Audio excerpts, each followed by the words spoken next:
Oi, gente, boa noite. Meu nome é Kézia Pinheiro, faço parte da equipe científica do Cobrain 2020 e hoje eu vou estar aqui com vocês na sala 2 de novo. Ontem a gente deu início às palestras sobre neuroimagem, a gente fez uma introdução com a doutora Roberta, depois a gente falou sobre neuroanatomia e fechou falando sobre neuroimagem no pronto-socorro. E hoje a gente vai dar sequência às palestras e, para começar, a gente vai falar sobre ressonância, o que todo médico precisa saber, e para isso eu quero chamar a doutora Camila. A doutora Camila faz parte da equipe Neurorádio, @neuroradiologia no Instagram, um perfil muito legal, e além disso ela é médica do Hospital Sírio-Libanês, neuroradiologista, e também do Grupo DASA. Então, doutora Camila, seja muito bem-vinda, muito obrigada por aceitar o nosso convite, e o espaço é todo seu. Obrigada, Kézia. Boa noite, pessoal. Bom, a Kézia já me apresentou, né? Eu sou Camila Mansi, trabalho com neuroradiologia no Sírio-Libanês e no Grupo DASA, e faço parte da equipe Neurorádio. Então, vocês sigam lá o nosso Instagram e as nossas outras redes sociais. Eu vou falar sobre ressonância, né? O que todo médico precisa saber. Obviamente, a gente não vai conseguir esgotar todo o tema aqui, mas eu tenho certeza que no final dessa aula, vocês vão saber reconhecer as sequências de ressonância magnética, né, as suas principais aplicações.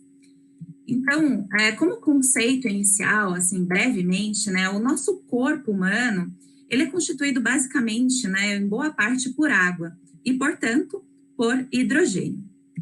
E o que a ressonância magnética tem a ver com isso, né? A gente pode considerar a ressonância magnética como um ímã gigante. E esse ímã gigante, ele gera um campo magnético que vai interagir com o hidrogênio do nosso tecido. E por que o hidrogênio? Como eu já falei, o hidrogênio ele corresponde aí a um elemento importante, né, do nosso tecido humano. Ele corresponde a 10% do nosso peso corporal. Também o hidrogênio, ele tem características de imagem, né, muito diferentes entre o hidrogênio do tecido normal e do tecido patológico, o que é bom aí, né, para a nossa formação de imagem e as informações que a gente vai obter na ressonância magnética. Também o hidrogênio tem maior sensibilidade à ressonância magnética. Então, quando a gente coloca um paciente num tubo de ressonância magnética, esses prótons de hidrogênio, eles vão ficar alinhados aí com o campo magnético, como vocês conseguem visualizar aqui nessa imagem. A partir daí, a gente pode enviar um pulso de radiofrequência e a gente vai coletar o sinal através de bobinas específicas. E a partir daí, a gente vai formar a imagem da ressonância magnética. A gente poderia aqui falar de muitas coisas, de física, de precessão, de spin, relaxação T1, relaxação T2, mas hoje não vai ser o nosso objetivo falar de física. Eu vou tentar fazer com que vocês entendam de uma maneira bem prática como avaliar brevemente uma ressonância magnética do crânio. Então, aqui são algumas das sequências, né, mais importantes de ressonância magnética, e eu vou falar uma a uma aí mais adiante. Quando a gente fala, então, de ressonância magnética, a gente usa, né, o termo, a nomenclatura de intensidade de sinal. Por exemplo, quando a gente está falando de tomografia, a gente fala em atenuação, em ultrassom, ecogenicidade. Aqui na ressonância, a gente fala de intensidade de sinal. Estruturas que têm uma intensidade de sinal alta, elas brilham bastante na ressonância, elas são brancas, né, voltadas para a cor branca. Quando elas têm uma intensidade de sinal intermediária, elas aparecem como cinza. E elas, quando têm intensidade de sinal baixa, elas ficam pretas, né, escuras. E muitas vezes a gente fala em sinal relativo, né, quando a gente compara alguma estrutura que a gente está avaliando, por exemplo, um tumor, compara com o tecido, por exemplo, o córtex, a região cortical. A gente pode falar que aquele tecido ele é hiperintenso ou apresenta um hipersinal em relação ao córtex, quando ele é mais branco do que o córtex. Quando ele tem um sinal parecido, intermediário, ele tem um isosinal ou isointenso. E quando ele é mais escuro, né, mais para o preto, a gente fala que ele é hipointenso e tem um hipossinal em comparação com essa outra estrutura. Então, dadas essas informações iniciais, a gente vai começar a reconhecer as sequências de ressonância magnética e as suas principais aplicações. Então, nós temos várias sequências que vocês já devem ter ouvido falar, né? Quando a gente fala em T1, difusão, T2 estrela, SWI, o FLAIR, o T2 e o T1 após a administração do meio de contraste. E eu sei que a gente fica, às vezes, né, quando na faculdade, assim, a gente não entende nada de T1, T2, e a gente fica bastante confuso, e eu quero muito que no final dessa aula vocês consigam identificar essas sequências, que na verdade não é difícil, é fácil. Então, vamos lá. Vamos começar aí pelas sequências T1 e a sequência T2. Quando a gente observa essas duas imagens, a gente já percebe de cara uma grande diferença, né? No T1, o líquor, né, aqui dentro do sistema ventricular e nos espaços subaracnoides, ele é preto, né? Ele tem um hipossinal, né? Hipo, né? Lembra que é preto, em relação aí à substância branca, por exemplo. Então, no T2, a grande diferença, o líquor é branco. Então, ele tem um hipersinal em relação ao parênquima encefálico. Mas mais importante do que o brilho, a cor do líquor, eu quero muito que vocês reparem que no T1, a substância branca é mais branca do que o córtex. Então, a gente lembra assim, o T1 é o 1, né, é o que vem primeiro, é o mais anatômico. Como ele é mais anatômico, no T1, a substância branca é branca. No T1, a substância branca é branca e a substância cinzenta é cinza. Então, como a gente observa aqui, né, branco, o que eu quero dizer tem um hipersinal, né, em relação às estruturas adjacentes. Já o T2 é justamente o contrário, né? No T2, a substância branca, ela tem tem um hipossinal, né? Tem um sinal mais baixo do que o córtex, que é mais branquinho. Então, a gente lembra do líquor e lembra da substância branca, que é branca no T1, e o contrário do T2. Como vocês podem observar aqui também, a gordura aqui do scalp, né, do tecido celular subcutâneo, que é essa aqui que eu estou apontando com a seta, a gordura é branca nas duas sequências. A não ser que a gente use uma técnica de saturação de gordura, que a gente vai tirar o sinal dessa gordura. Mas, basicamente, ela tem um sinal alto no T1 e no T2. Então, o T1 foi o que a gente falou, a substância branca é branca e o líquor é preto, tem um sinal baixo. E existem alguns elementos, algumas estruturas bastante importantes que elas classicamente têm um sinal alto no T1, ou seja, elas brilham, elas são brancas no T1. E eu vou falar de alguma delas. A primeira, importantíssima, é o sangramento em fase subaguda de evolução, que a gente encontra aqui a meta-hemoglobina. Então, neste caso, nós temos um hematoma intraparenquimatoso, né, predominantemente de evolução subaguda, com meta-hemoglobina, aparecendo como hipersinal em T1. Essa setinha aqui está evidenciando uma pequena herniação subfalcina. Então, inclusive aqui, né, tem mais meta-hemoglobina ainda, né, na periferia desse hematoma. Uma outra substância que aparece branca no T1 é a melanina. Aqui a gente consegue observar nessa imagem, né, são todas T1 aqui, no plano sagital, a gente observa várias lesões nodulares com hipersinal em T1, e inclusive aqui na região do plexo coroide. Esse caso era de uma metástase de um melanoma. Então, acende aí a luzinha que a melanina tem hipersinal no T1, classicamente. Outra que eu já até falei, né, que eu mostrei para vocês, do scalp, gordura. Nesse caso, era um lipoma pericalosal, né, um lipoma, né, com gordura, então, com hipersinal em T1. Conteúdo hiperproteico, também, neste caso, a gente tem essa lesão nodular hiperproteica, né, no parênquima hipofisário. Aqui a gente está diante de um remanescente cístico da fenda de Raschke. E aqui, por fim, né, minerais como cálcio, como cobre, como manganês, eles também podem aparecer brancos no T1.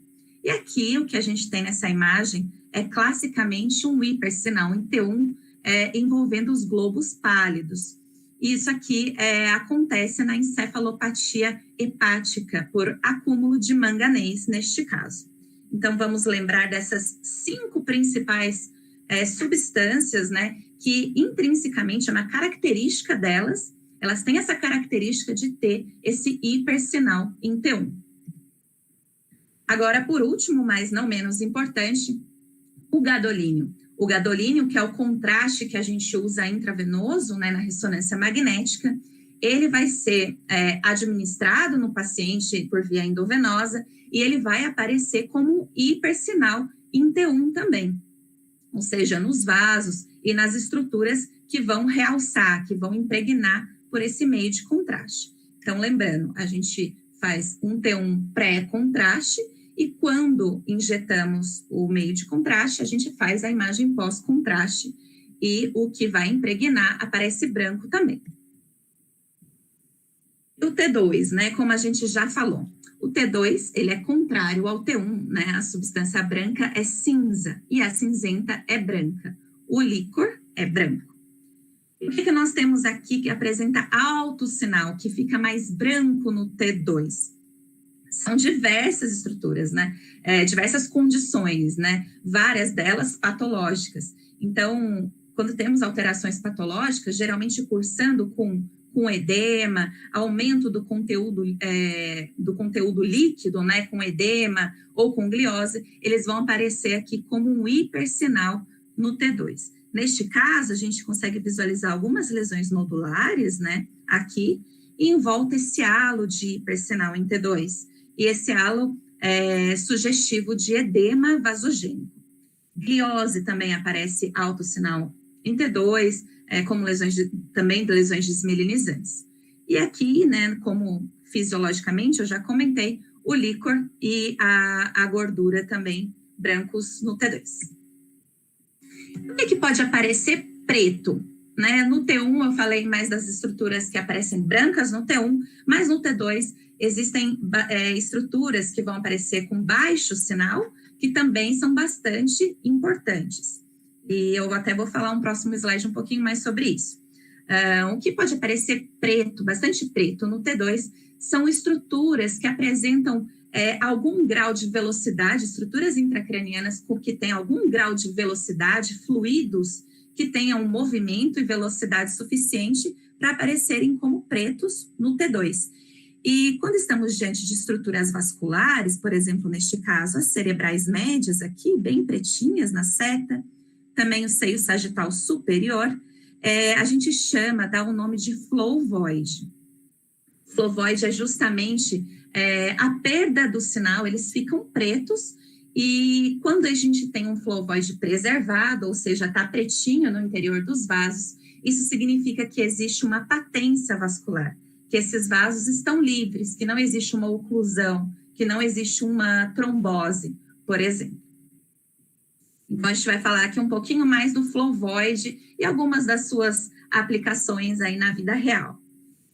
Por exemplo, aqui nós estamos diante dessa lesão, né, intraparenquimatosa, com várias estruturas lineares, serpigiformes aqui, e a gente estava diante de uma malformação arteriovenosa. Então, esses flow voids das artérias, né, devido ao seu movimento das artérias, né, das veias, né, uma malformação arteriovenosa, são chamados aí de flow voids. Algumas lesões tumorais, neoplasias, também podem recrutar vasos e também podem ser classicamente associadas à presença dessas estruturas vasculares. Então, como no hemangioblastoma, que cerebelar, a gente observa essas estruturas lineares que são vasos com flow void. E isso pode nos ajudar aí no diagnóstico diferencial, quando estamos em dúvida e querendo estreitar os diagnósticos diferenciais. E não só as estruturas venosas, né, os fluidos sanguíneos, eles vão apresentar esse artefato, né, esse flow void, vão ficar pretos. Por exemplo, aqui, o que temos de movimento também intracraniano é o fluxo licórico. Então, aqui a gente observa esse hipossinal, né, bastante preto, passando aqui pelo aqueduto mesencefálico ou aqueduto cerebral, num caso de um paciente com hidrocefalia de pressão normal, que apresenta uma hiperdinamicidade desse fluxo licórico. Então, mais aí uma condição. E mais uma vez, falando aí da trombose, neste caso, ele não está pretinho, o seio sagital superior, então ele perdeu o flovoide. Este seio dural não está patente. Existe muito provavelmente, neste caso, uma trombose venosa que vai poder ser confirmada aí nos estudos direcionados vasculares venosos, né? Então, a perda do flovoide pode indicar uma oclusão, uma trombose de um vaso. Então, aqui é um resuminho, né, do que a gente falou sobre o T1, que é bastante anatômico, a substância branca é branca, e o T2, que é o contrário do T1. Nós temos alto sinal no T1, né, a gordura, sangramento, melanina, conteúdo hiperproteico e o gadolínio.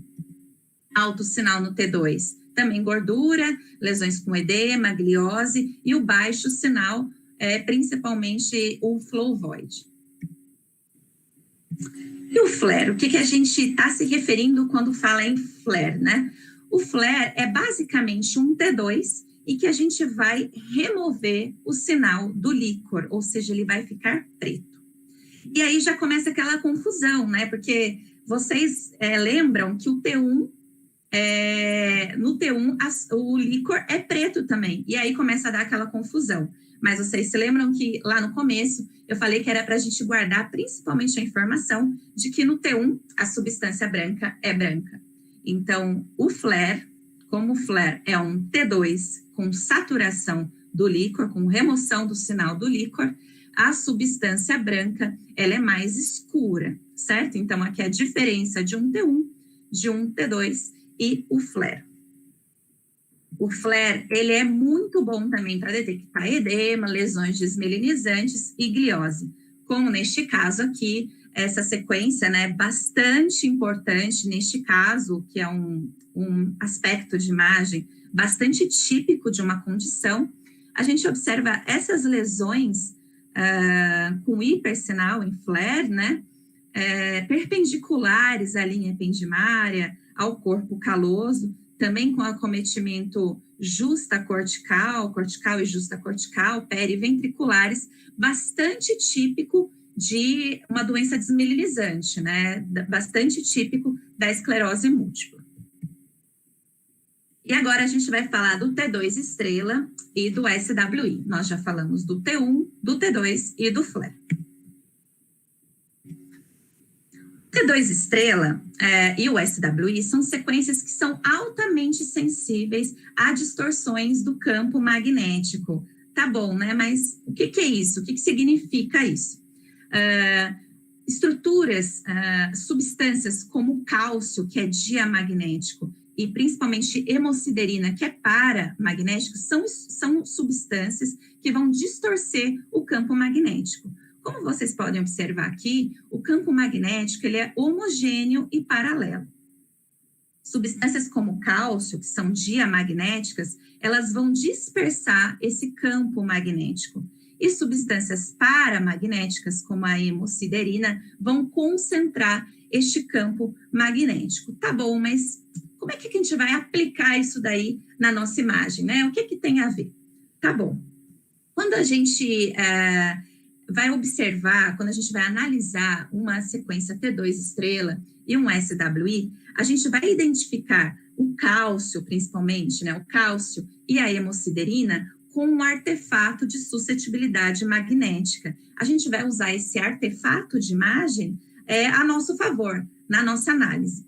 E o que vai acontecer? Eles vão ficar bastante pretos, vai ter uma queda acentuada do sinal. E muitas vezes, o que a gente chama de blooming, essa lesão vai parecer até maior do que ela é nessa sequência.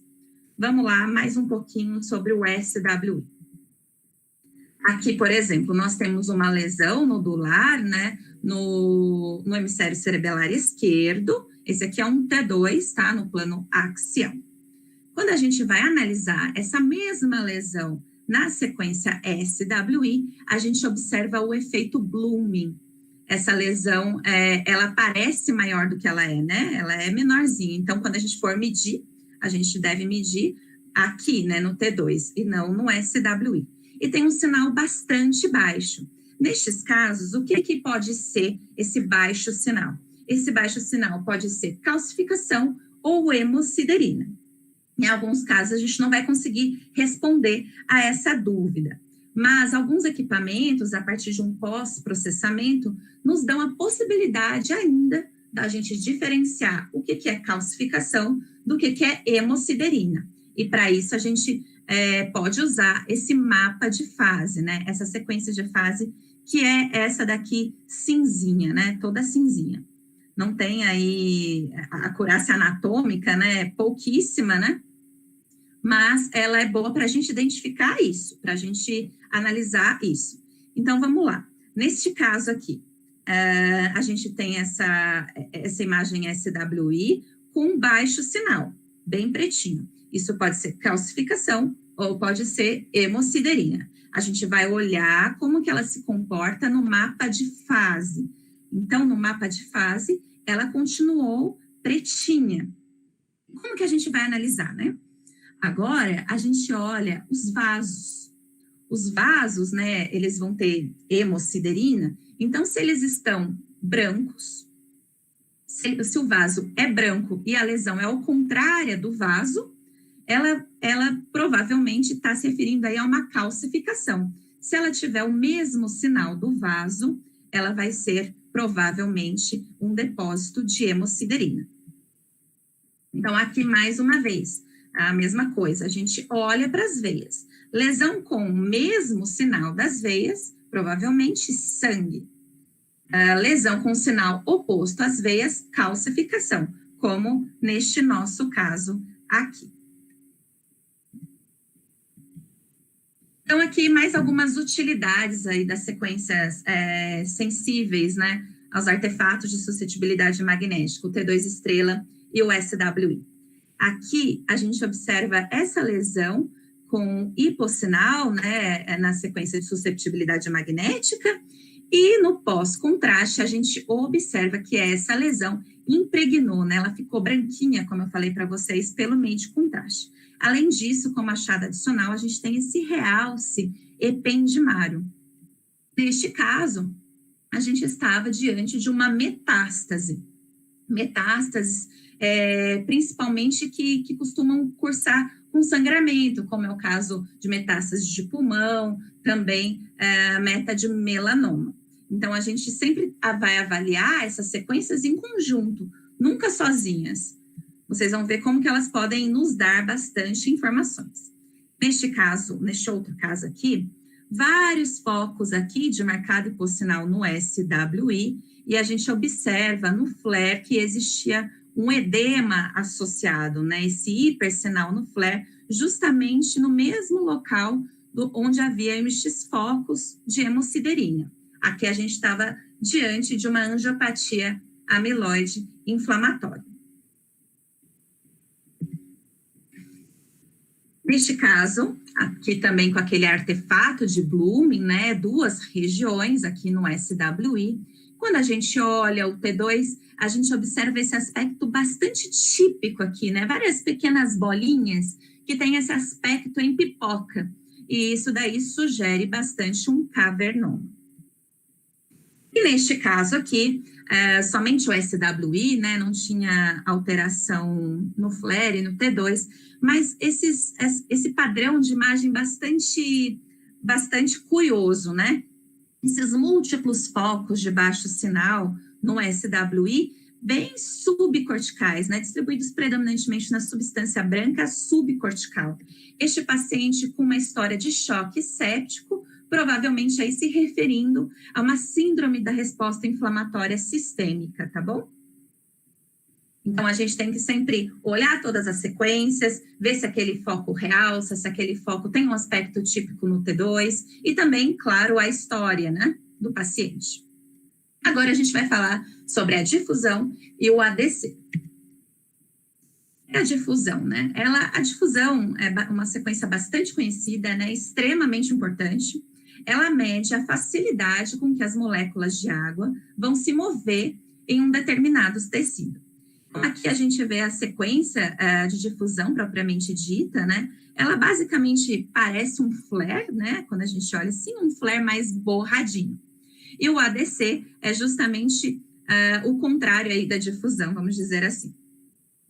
E na difusão, o que a gente percebe? A gente percebe que o líquor, no sistema ventricular aqui, ele está bastante preto, né? Já a substância branca um pouquinho mais cinza, mais escura, e o córtex um pouquinho mais branco. Então, a gente vai tentar entender o que tem a ver essa difusão, essa movimentação das moléculas de água com a nossa análise da difusão. Então, a gente colocando aqui um ROI, né, para analisar o líquor. O que a gente percebe? A gente percebe que as nossas moléculas de água dentro, né, no líquor, elas se movem livremente, não existe uma obstrução, não existem obstáculos. Então, não existe uma restrição à difusão da movimentação dessas moléculas de água. Então, não restringe, né, no líquor. Já na substância branca, já existe um pouco mais de celularidade. Na difusão, ela vai ficar, então, um pouquinho mais clara aí do que o líquor, né? Um pouquinho, com um sinal um pouco mais alto, porque já existe algum pequeno grau de restrição a essa movimentação aí das moléculas de água. E no córtex, né, que ele é um pouco mais branco, também muito mais celular, né, na substância cinzenta, as moléculas de água já vão se movimentar aí com um pouco mais de dificuldade do que no líquor. E qual que é o aprendizado que isso nos traz, né? Isso tudo é um tecido normal, né? Que quanto maior a celularidade da região que a gente está avaliando, mais restrita vai estar a movimentação das moléculas de água. E isso vai gerar um sinal mais alto, né? Vai ficar mais branco. E quando que eu vou dizer que existe uma restrição verdadeira à difusão dessas moléculas de água? Eu sempre vou ter que olhar, vou ter que confirmar isso no nosso mapa ADC, que é esse aqui que está do outro lado, né? Então, restrição à difusão verdadeira vai aparecer como branca na difusão, e a gente vai olhar lá no ADC, ela vai estar pretinha, tá bom? E aí sim a gente considera que é uma restrição verdadeira à difusão. Agora a gente vai falar basicamente das aplicações, das principais aplicações das sequências de difusão e do mapa ADC. É extremamente importante, hein, esse slide. Vamos lá.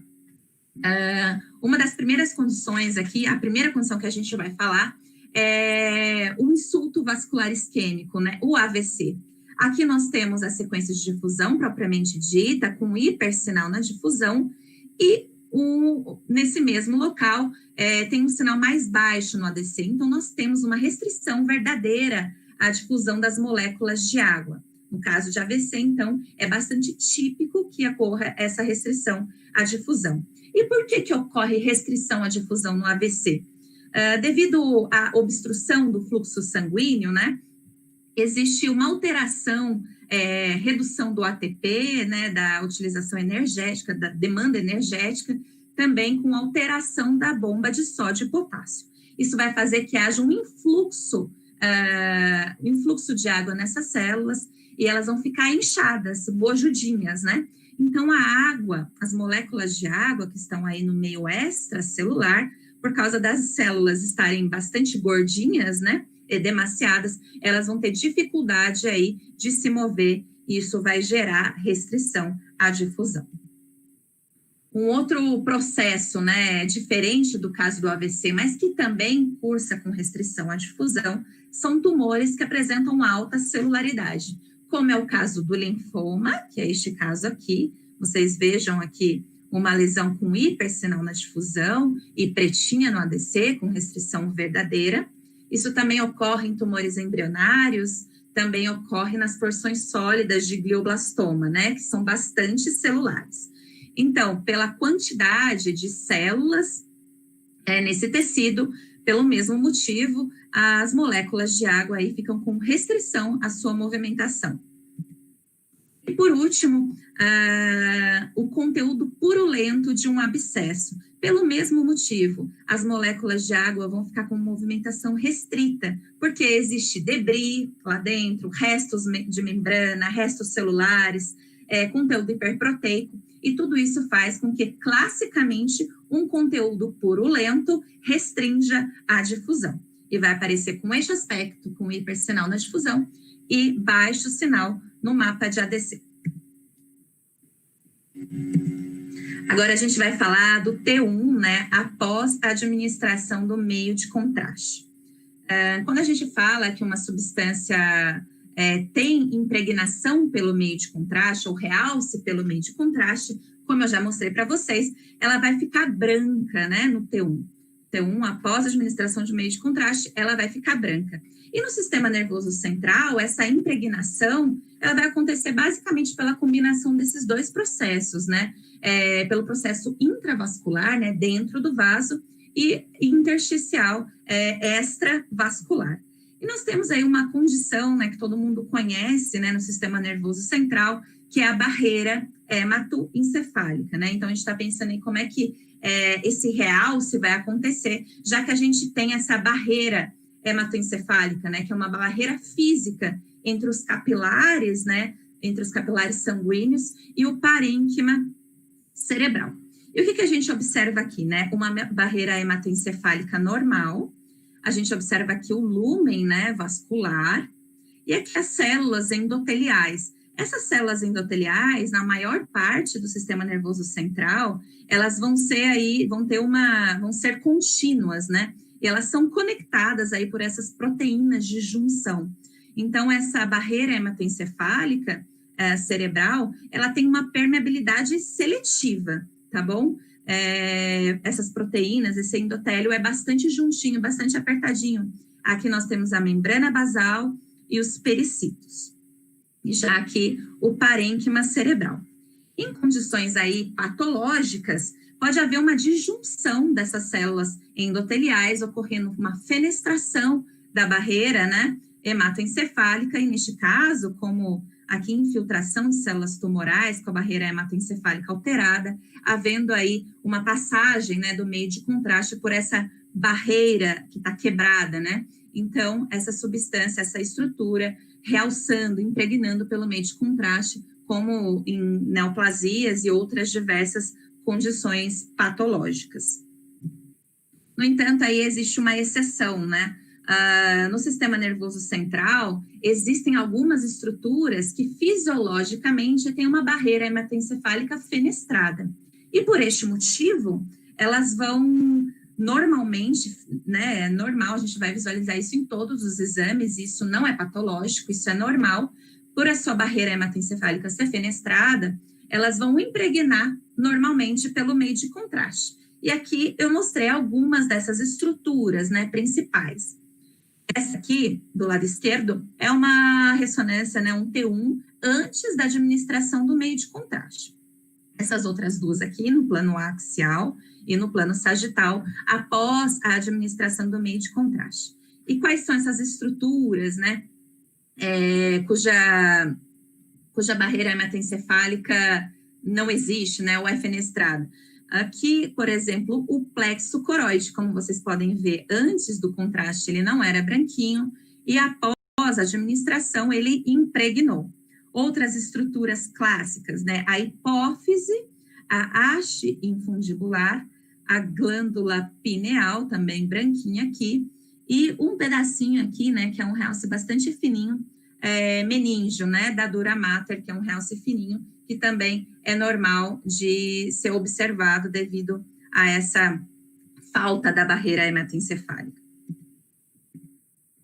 Quando a gente está diante de um T1 após a administração do meio de contraste, se existem estruturas que não são fisiológicas, que estão realçando, que estão impregnando, estão brancas, a gente sempre vai ter que tentar definir qual é o padrão de realce pelo meio de contraste. Existem diversos padrões, e eu vou falar de alguns principais aqui, e de alguns diagnósticos diferenciais que a gente pode ter aí na manga para fazer para estreitar os nossos diferenciais, né? Este aqui é um artigo muito legal, né, com esses desenhinhos, com esses desenhinhos aqui, né, que vocês podem ver do lado esquerdo. A gente consegue observar que existe uma impregnação espessa, né? Aqui junto da tábua óssea interna, bastante difusa, né? Também acometendo a região da foice cerebral, né? Da foice interhemisférica. E no nosso lado direito, né? Uma imagem real aqui, com impregnação bastante espessa também paquimeningia, né? Da dura aracnoide, também da tenda do cerebelo. Neste caso, a gente vai reconhecer como um realce paquimeningio, um padrão de realce paquimeningio. É normal que ele exista, né, como eu já falei no slide anterior, geralmente fininho, descontínuo. Nesse caso, ele é bastante espesso e é uma condição, né, que pode ocorrer em alterações pós-operatórias, como nesse caso, após um shunt, aqui que a gente consegue ver essa descontinuidade óssea, né?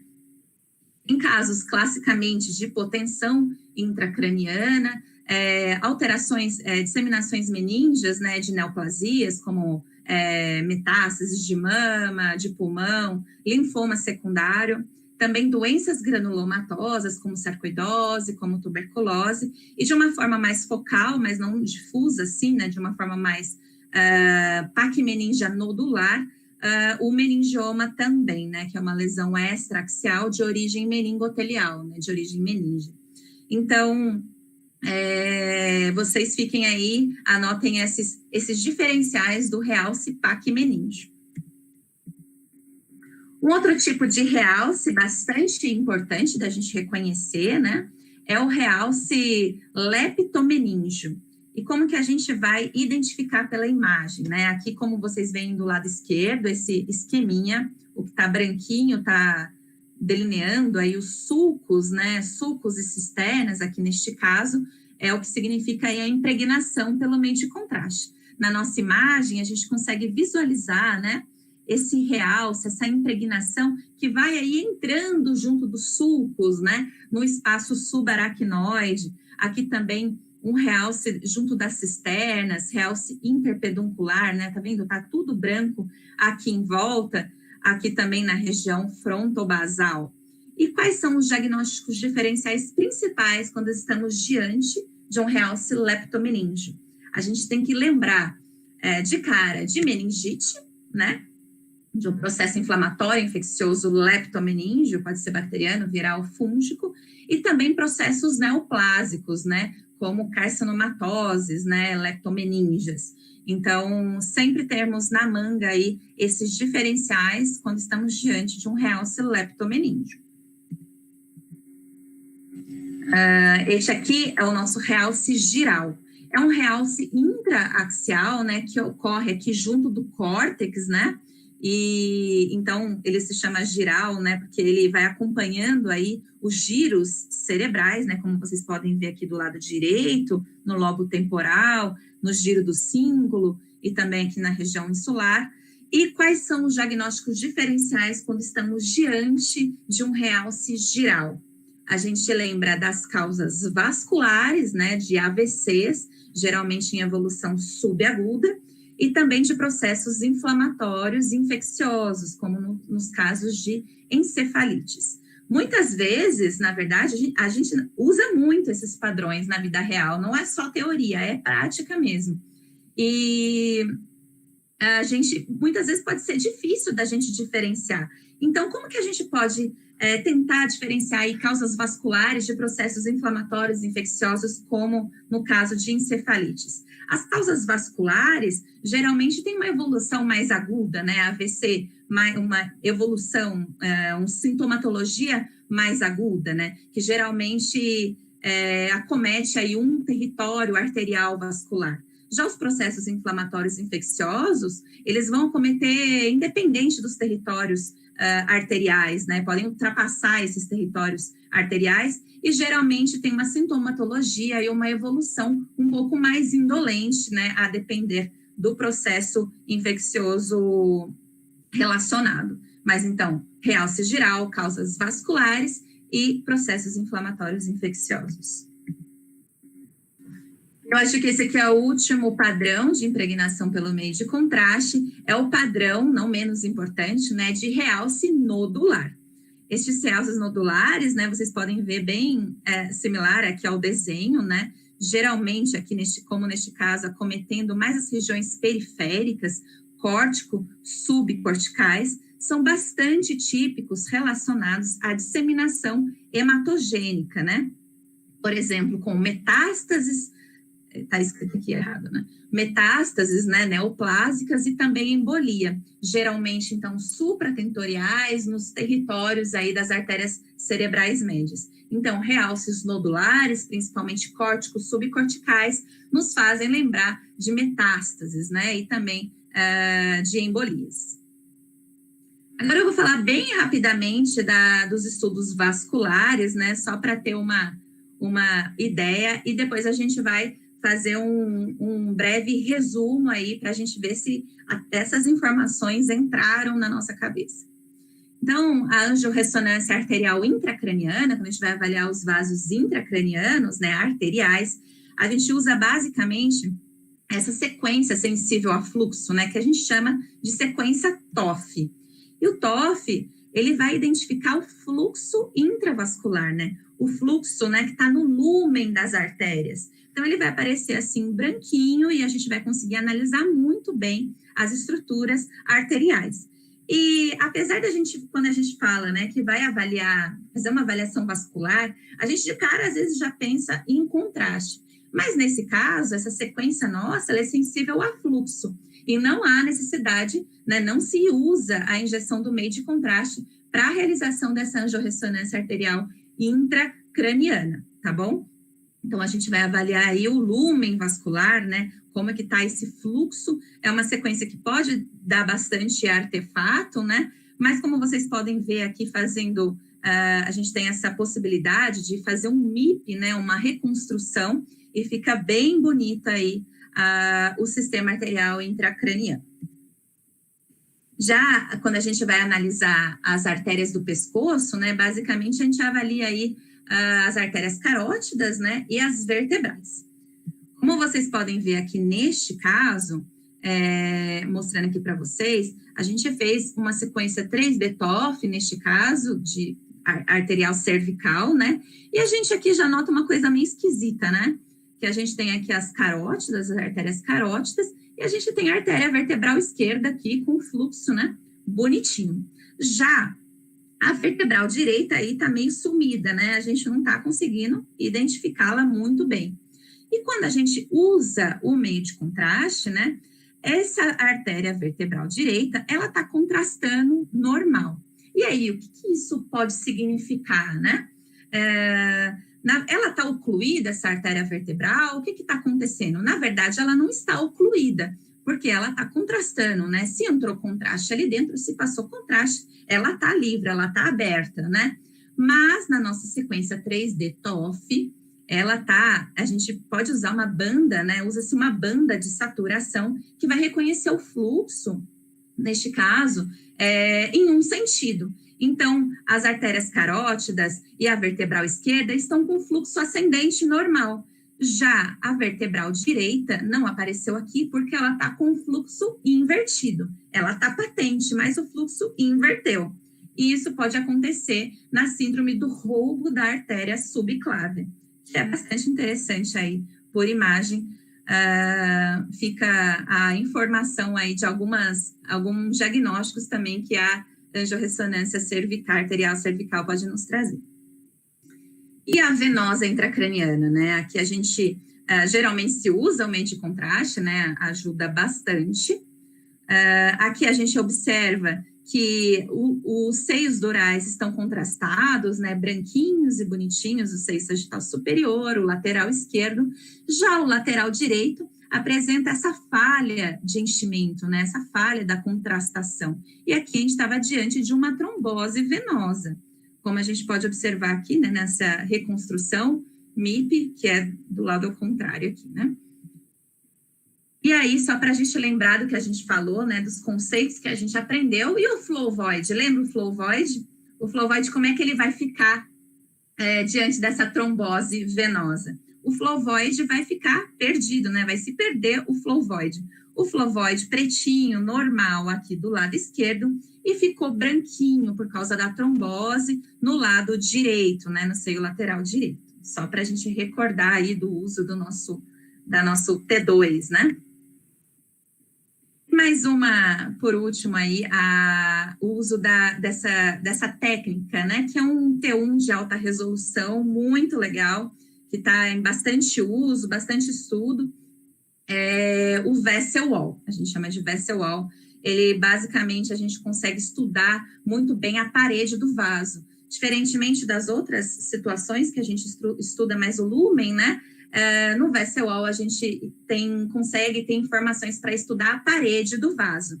Então, a gente tem informações sobre placas ateroscleróticas e os seus componentes, identificação de dissecções arteriais pelos hematomas murais e também de vasculite, né, que é uma inflamação da parede do vaso mesmo, propriamente dita. Então, aqui neste caso, a gente tinha um Vessel Wall pré-contraste, né, antes do meio de contraste.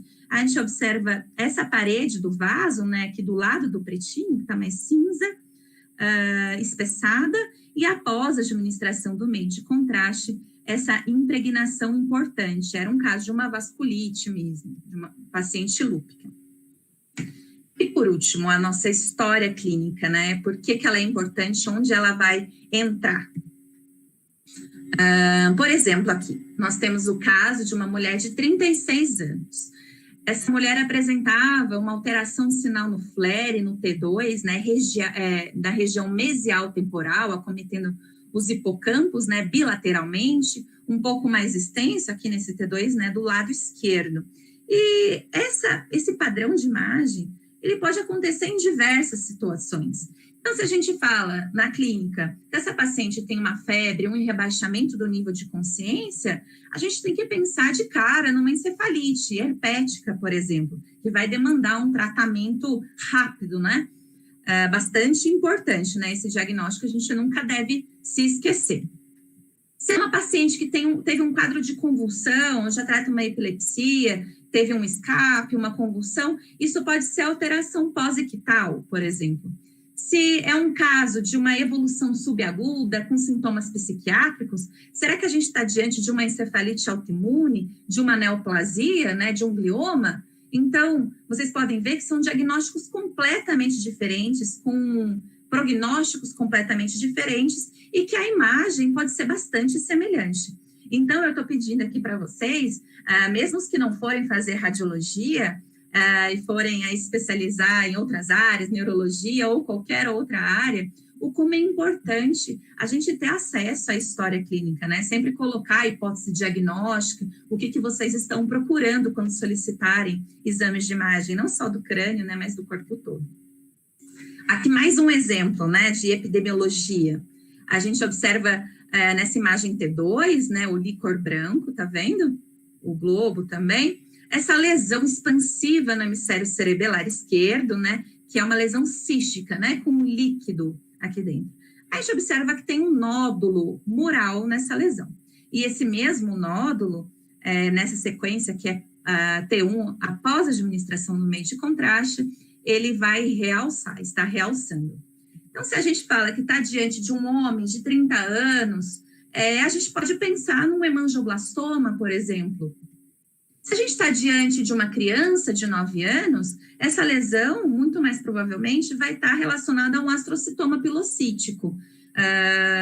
Em pacientes mais idosos, por exemplo, poderíamos estar diante de uma metástase também. Então, a história clínica, a evolução, a idade, o gênero do paciente também fazem muita diferença nos nossos diferenciais, tá bom? Então, agora, por último, vamos no nosso resuminho para ver se a gente pegou essas por preto. Substâncias que brilham no T1, tem um hipersinal, sangramento, metahemoglobina, melanina, gordura, conteúdo hiperproteico e minerais, como cálcio, manganês, o cobre. O T2, a gente lembra do flow void, né? Quando ele fica preto, flow void preservado, essas estruturas venosas, estruturas vasculares provavelmente estão patentes, estão livres, né?